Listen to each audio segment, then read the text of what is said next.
Can you speak? He spoke! He spoke! What's going on, guys? I'm Chris, and welcome back to another video. So today I've got my review of Wicked for Good, aka Wicked Part 2. This movie covers the second act of the play. Of course, the first movie that came out last year covered the first act of the play. So these are going to be my honest thoughts on the movie. Before I get into it, hit that like button. Comment down below your thoughts on Wicked for Good. Were you changed for good? And of course, subscribe and hit that notification bell to help reach my goal of 150,000 subscribers here on the channel. It means quite a bit. So it's no secret if you followed the channel for any time, follow me on Letterboxd, any of that jazz. Wicked was one of my favorites last year. It has now become my favorite movie of 2024. I've seen it 5 times. I watch it often. I listen to the soundtrack often in my car. When the credits roll on Wicked, I'm at an all-time high. When Defying Gravity hits, I'm just like, this is cinema. This is the moment I eat it up. So coming into Wicked for Good, I didn't really expect it to match that. I think that's nearly impossible. But I had also seen the stage play back in 2019. Vaguely remembered it, but my fiance Cam is like a Wicked head. She knows all that stuff. So I knew what I was getting myself into, and I knew I didn't like the way that the story played out as much as I did in the first act. So I had tempered my expectations going into this movie. Having seen it, it's pretty par for the course. I prefer the first movie to the second movie. I prefer the first act of the play to the second act of the play, but I still think this is a highly satisfying ending. I'm gonna start with more of my pros. The first being the music. You go to a movie like this, of course, you hope those grand musical numbers that hit, and you got them here. Now, I will say that they aren't as memorable necessarily as in the first film, but No Good Deed, Cynthia Erivo's rendition, incredible. I mean, it rocked the house in the theater. I had full-body chills. That is not only one of the best songs in this film, but maybe in the entire 2 films combined. On top of that, you have For Good, and of course, that song's very emotional. In fact, this movie as a whole is the emotional conclusion. There is a lot of payoff to character relationships, moments that will have you tearing up in the audience, and in my opinion, character arcs that come to a nice close that are satisfying, but like I said, emotional. In fact, this movie as a whole is a lot darker. So if you're going and expecting more of a lighter musical, this is more somber at times. It's darker tonally. So don't expect this to be as easygoing, as fun of a watch as the first Wicked is. Now, when it comes to the performances, Ariana Grande shines here. I think Cynthia Erivo's great. Of course, Jonathan Bailey as Fiyero's got the charm just like always. But when it comes to Ariana Grande, to me, she's the real standout here as Glinda because her character is, at an interesting crossroads at one point in the film. Her, former best friend of sorts, essentially, is viewed as the Wicked Witch, and her soon-to-be husband, Fiyero, I don't want to say too much, but if you know the story, may or may not be having second thoughts. Let's just say that for, vagueness, I guess. She has to wrestle with a lot of her own identity here in this film. And, what is her worth? What is her value? What does she value in terms of friendship, romance? And so I thought that, a lot of the story that centered around Glinda was phenomenal. I think Ariana Grande will get a supporting actress nomination at the Oscars. Maybe lead. I don't know how they want to tackle that for this movie. I don't understand how they do the lead and supporting thing anymore. I feel like back 20 years ago, it was completely different than they do it now. But I do see Oscar nominations incoming, probably again for Cynthia and Ariana. Both musically had moments that knocked it out of the park. In fact, there are original songs in this film that are new. They weren't like highlights for me. Both Cynthia and Ariana get to sing new original music by Stephen Schwartz, who of course wrote the music for the first Wicked, like the play, right, that this whole entire film is based on. So has those musical moments that shine.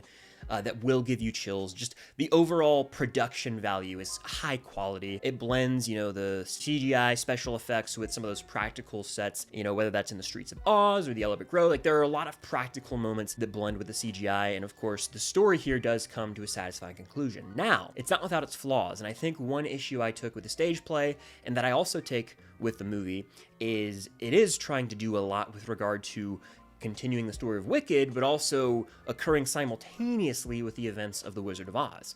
Now, how, one-to-one canon is Wicked to the actual Wizard of Oz film, you can, figure that out on your own or believe what you want to believe, but undeniably, they do reference moments from The Wizard of Oz. In fact, many of those shots are seen from different perspectives in this film, and so at a certain point, it does feel like it veers from being more of a Wicked sequel and more just, hey, The Wizard of Oz. Now, I get that the entire inception of this play that we love and is beloved is because of The Wizard of Oz. It's literally a take on that with characters from that story. But the inclusion of those elements at times can feel like they take away from emotional beats in the story. And even make the movie feel a bit more unfocused. I feel similar when I watch the stage play. The same can be said here for the movie. It does feel a bit unfocused, and I think that's really glaring to me in about the first 30 minutes of this movie. It's got a slower start. In fact, the pacing overall is a little off when compared to the first movie. By the way, the first Wicked is 2 hours and 40 minutes. This movie is 2 hours and 18 minutes, and I would argue this feels longer at times.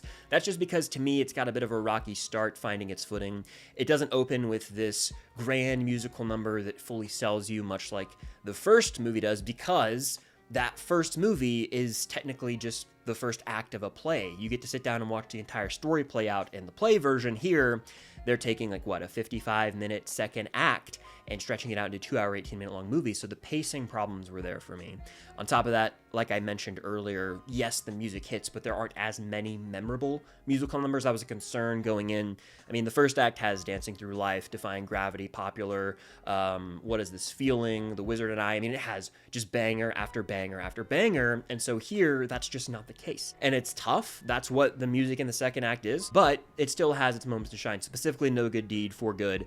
And I would even say there's a song that the name is escaping me. It's with Fiyero and Elphaba, and I'll insert it right here, but what a great song that is as well. But I would just say that this movie is a little less structured story-wise when compared to the first. It can feel jumbled at times, but that doesn't take away from the emotions of the movie. It does have its triumphant beats, and of course, it has a satisfying payoff with the Elphaba and Glinda relationship, in my opinion. I also will have to shout out Ethan Slater, who played Bach. I won't reveal what happens to his character if you don't know. Of course, if you're watching this review, I bet you've seen the movie or the play, and you definitely know him. He crushes it. He has a couple moments musically to shine, and even with his character, one of the more fascinating arcs in the film, I would say. They handle certain reveals really well also in the third act. I don't want to say too much, but, you know, regarding the wizard, regarding Elphaba, etc., there's a lot of reveals that I think are well handled when compared to the play, and I am not as into the play as my fiance, but she was claiming, and I'm going to take her word for it, that this improves the stage play, the second act of the stage play, and I believe her. Again, I've only seen it one time, so I'm not as into that world, but from what I remember, yeah, this is probably a lot more watchable and enjoyable than the second half of the stage play. So, I mean, at the end of the day, I really enjoyed this film. It was a satisfying conclusion, but it is undeniably a bit of a step down when compared to the first part. But this isn't shocking. This isn't, like, devastating to me, because I knew that going in based on my opinion on the stage play, the source material for this movie. And so it's a satisfying conclusion. Fans of the play will like it, and it does have musical moments that I think surpass those of the play, just like with the first movie in the original play. I think Cynthia Erivo has solidified herself as the Elphaba, Ariana Grande shines as Glinda, and even Jonathan Bailey's Fiyero has many moments in this movie, both with acting or singing, to deliver. And so I think that if you want to just be back in this world and see a satisfying conclusion, you'll be satisfied. You'll be changed for good, one could say, but don't go in expecting the high highs of the first Wicked, because it is just a bit different tonally, structurally, and all around.